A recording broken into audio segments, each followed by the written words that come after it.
Hello everyone, welcome again to this channel. In this video, I will show you the easy and clear steps on how to add voice recorders Microsoft Outlook on computer.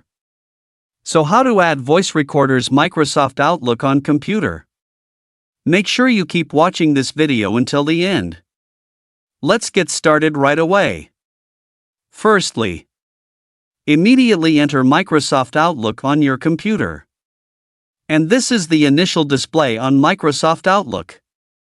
To make a voice recorder ad through Microsoft Outlook, immediately point the cursor to the top left of the computer. On the Home menu, tap New Email menu tap. Well, here will be the Input menu.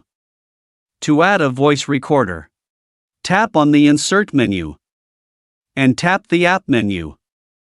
Well, here it will appear like this. Tap Get ADI In. Well, here will appear the Store menu. In the way, type Voice. Well, here there are several choices of voice. Select Vocal Voice like this. Well, here is the installation process. Here is Finished. To see it into the App menu again.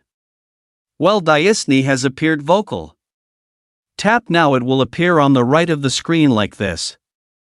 You're ready to make it. So that, tutorial how to add voice recorders Microsoft Outlook on computer. Thank you for watching. I hope this video is useful. See you in the next video.